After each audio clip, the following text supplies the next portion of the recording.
കിടിലം ബീച്ചിലേക്കാവല്ലേ ഇന്നത്തെ യാത്ര. നമ്മളീ പോണ ബീച്ചിന് ഭയങ്കര ഒരു അട്രാക്ഷൻ ഉണ്ട് കേട്ടോ. ഒരു പ്രാവശ്യം പോയാൽ പിന്നെയും അങ്ങോട്ട് പോവാൻ തോന്നും. അബുദാബിന്ന് പോണവർക്ക് കുറച്ച് വഴി ഉണ്ടിട്ട് അങ്ങോട്ടേക്ക് ഫുജറയിലേക്കാണേ നമ്മൾ പോണത്. ഈ ഒരു ഫെൻസ് നമ്മൾ കുറേ നേരം കണ്ടുകൊണ്ടിരിക്കേണ്ടി വരും കേട്ടോ. ഒട്ടകം റോട്ടിലേക്ക് വരാതിരിക്കാനുള്ള ഒരു സംഭവമാണത്. അങ്ങനെ ഇങ്ങനെ കടന്നു പോയി പോകുമ്പോഴാണ് ഷാർജ മോസ്ക് കണ്ടത് കേട്ടോ. കിടിലൻ ഒരു വ്യൂ ആയിരുന്നത്. ഒരുപാട് യാത്ര ചെയ്ത് കഴിഞ്ഞിട്ടാണ് നമുക്ക് ഈ മോസ്ക് കണ്ടത്. നിങ്ങൾ മുഷിപ്പിക്കേണ്ടെന്ന് വെച്ചിട്ട് ഞാൻ കുറേ ഭാഗമൊന്നും കാണിക്കണില്ല. നമുക്ക് അപ്പോഴേക്കും വെച്ചെന്നു. അപ്പം നമ്മൾ ബുസ്താ മന്തിയിലേക്ക് കയറി. ബുസ്താ മന്തി എന്നൊക്കെ പറഞ്ഞാലും മന്തി മാത്രമല്ല കേട്ടോ, എല്ലാ ഫുഡും അവിടെ അവൈലബിൾ ആണ് കേട്ടോ. പിസ്സ, ബർഗർ, ജ്യൂസ്, അങ്ങനെ വേണ്ട എല്ലാ ഐറ്റംസ് അവിടെ സൂപ്പറാണ്. എന്നാലും നമ്മൾ മന്തിയാണ് കേട്ടോ അവിടുത്തെ സ്പെഷ്യൽ. നമുക്ക് ഫസ്റ്റ് തന്നെ മട്ടൻ ഒരു സൂപ്പ് തന്നെ, സൂപ്പ് അടിപൊളിയായിരുന്നു. അങ്ങനെ ഞങ്ങൾ ഒരു മന്തിയും കഴിച്ചിട്ട് അവിടെ നിന്ന് യാത്ര പുറപ്പെട്ടേ.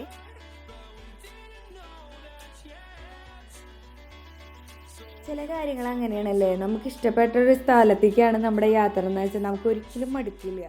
പിള്ളേർക്കൊക്കെ ചെറിയ ബോറിങ്ങൊക്കെ തുടങ്ങും. ഇത്ര ചൂടിലും ഇങ്ങനൊരു ഫാം നടത്തിക്കൊണ്ടാണെങ്കിൽ അവരെ സമ്മതിക്കണല്ലേ. കുയിലിട്ട് ഇറങ്ങി ഇതാക്കൂട്ടൻ കാഴ്ചയൊക്കെ കണ്ടിട്ട് ഇങ്ങനെ നിൽക്കുന്നുണ്ടാവുന്ന ആൾക്ക് ഉറക്കൊന്നും ഉണ്ടായിരുന്നില്ല കേട്ടോ. കടൽ കാണാൻ പോവല്ലേ, കുളിക്കാനൊക്കെ പോവല്ലേ കടലിൽ. അപ്പോൾ എപ്പോഴെത്താ ഇങ്ങനെ ചോദിച്ചുകൊണ്ടിരിക്കുകയായിരുന്നു. പിന്നെ നമ്മൾ അതിക്കൂറ്റം മലകളുടെ ഇടയിൽ കൂടി ആയിട്ടോ ഇങ്ങനെയുള്ള യാത്ര. എനിക്ക് ഭയങ്കര ഇഷ്ടമാണ്. നിങ്ങളും എൻജോയ് ചെയ്യുന്നതെന്ന് ഞാൻ വിചാരിക്കുന്നു. ഇത് കുറേ നേരം ഈ മലകൾ മാത്രമേ ഉള്ളൂ കേട്ടോ. ഇടയ്ക്കിടയ്ക്ക് ഇങ്ങനെ കുഞ്ഞു എന്തെങ്കിലും തോട്ടങ്ങളും കാര്യങ്ങളും കാണാമെന്ന് മാത്രം.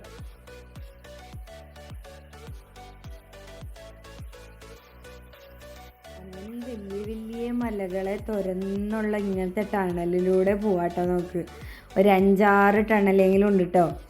അപ്പോൾ നമ്മൾ ഒരു ടണൽ കടന്നപ്പോഴാണ് കുറച്ച് ഷോപ്പുകളുള്ള ഒരു ഏരിയ കണ്ടത്. അവിടെ ഒരു കുഞ്ഞൊരു ഡാമുണ്ട്, അവിടെ ഒരു ബോട്ടിങ്ങും കാര്യങ്ങളൊക്കെ ഉണ്ട് കേട്ടോ. അപ്പോൾ അത് ഇഷ്ടമുള്ളവർക്കൊക്കെ അവിടെയൊക്കെ നിർത്താം. സമയമുള്ളവർക്ക്, ഞങ്ങൾക്ക് അത്രയ്ക്ക് അങ്ങോട്ട് സമയം ഉണ്ടായിരുന്നില്ല. നമ്മുടെ ആകെ ഒരു എയിം നമ്മുടെ ബീച്ചായിരുന്നു.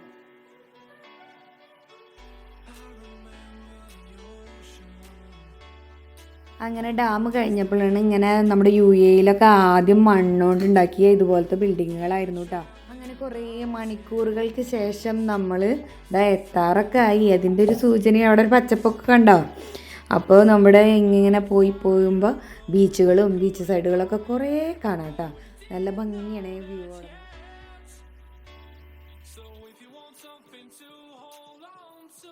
ഇതാണ് UAE-യിലെ ആദ്യത്തെ മോസ്ക്. നമുക്കിവിടെ കയറി കാണുകയൊക്കെ ചെയ്യാം. ഇതിൽ പ്രാർത്ഥനയൊക്കെ നടക്കുന്നുണ്ട്. ഇപ്പോഴും പ്രാർത്ഥിക്കാനൊക്കെ ആൾക്കാർ ഇഷ്ടംമാതിരി വരുന്നുണ്ട്. അങ്ങനെ നമ്മുടെ ബീച്ച് എത്തിയിട്ടോ. ബീച്ച് എത്തി വഴിക്ക് കിട്ടിയത് എനിക്ക് ഈ കബഡി. നമ്മൾ കബഡി കളിക്കാറില്ലേ, ആ കബഡി തന്നെ കുറേ കിട്ടും കേട്ടോ. നമുക്ക് ഇവിടെ പറക്കാൻ ഇഷ്ടമാതിരി സാധനങ്ങളിൽ ഇങ്ങനെ ആർട്ടും ക്രാഫ്റ്റൊക്കെ ചെയ്യണവർക്ക് കുറേ സാധനങ്ങൾ ഇവിടുന്ന് പറക്കിക്കൊണ്ടുപോകാൻ. ഇങ്ങനെയുള്ള ചിലവരെയും കാണാം. അതൊരു ലക്കാണ് കേട്ടോ. ഒരു എന്തിനെങ്കിലും കാണാമെന്നുള്ളതൊരു ലക്ക് തന്നെയാണ്. ഞങ്ങൾ ഒരു പ്രാവശ്യം വന്നപ്പോൾ വലിയ ആമകളെ കണ്ടിരുന്നു ഇവിടെ. അതുപോലെ തന്നെ ഇങ്ങനെ തരം ഒരു മുള്ളുള്ള തരം എന്തോ ഒരു ഇങ്ങനെ വെള്ളം തട്ടുമ്പോൾ ഇതിൻ്റെ മുള്ളിങ്ങനെ പൊന്തി വരും. വെള്ളം പോകുമ്പോൾ ഇങ്ങനെ താന്ന് പോകും. അങ്ങനത്തെ ഒരു തരം ഇതിനൊക്കെ കണ്ടു. അതിൻ്റെ പേരും കൂടി എനിക്കറിയില്ല. പക്ഷെ അങ്ങനെ കുറച്ച് ജെല്ലി ഫിഷിനെ കണ്ടിട്ടുണ്ട്. അങ്ങനെ കുറേ കാര്യങ്ങൾ നമ്മളിവിടെ ഒരുപാട് കണ്ടിട്ടുണ്ട്. അതൊക്കെ ഒരു ലക്കാണേ.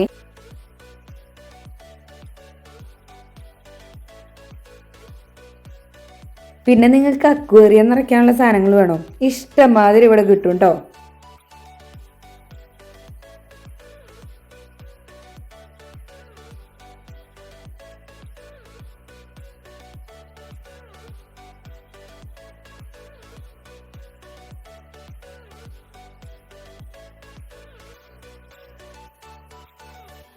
ഈ ഒരു സാധനം അറിയില്ലേ, കടൽനാക്ക്, ഇതും കുറേ കിട്ടും കേട്ടോ. കിളികൾക്കൊക്കെ കൊടുക്കാൻ ഇത് ഉപയോഗിക്കും. ഈ സാധനം ഇഷ്ടമാതിരി.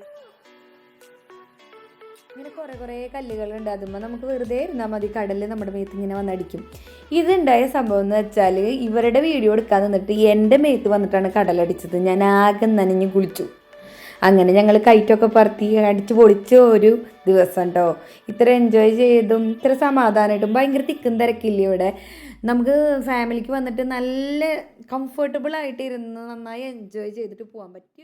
ഫ്രഷ് ആവാനാണെങ്കിൽ അടുത്ത് തന്നെ ഒരു പബ്ലിക് ടോയ്ലറ്റ് ഉണ്ട്, അതിൽ പോയി ഫ്രഷ് ആവാം.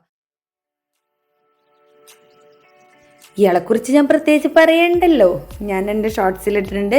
കാണാത്തവർ അതൊക്കെ ഒന്ന് പോയി കാണുക. സ്പോട്ട് ഫുജറിലെ ഫാക്കിയാത്ത് എന്ന് പറഞ്ഞിട്ടുള്ള ബീച്ചാണ്. അപ്പോൾ നിങ്ങൾക്കും ഇതുപോലെ സർപ്രൈസ്ഡ് ആയിട്ടുള്ള എന്തെങ്കിലുമൊക്കെ കാണാൻ സാധിക്കട്ടെ. എൻ്റെ ഈ വീഡിയോ കണ്ടിട്ടാണ് നിങ്ങൾ ഈ സ്ഥലത്ത് പോകണമെന്ന് വെച്ചാൽ കണ്ടിട്ട് വരുന്നവരൊക്കെ ഒന്ന് എനിക്ക് കമൻറ്റ് ചെയ്യണേ. ലൈക്കും ഷെയറും സബ്സ്ക്രൈബും ചെയ്യാൻ മറക്കല്ലേ. ബായ്.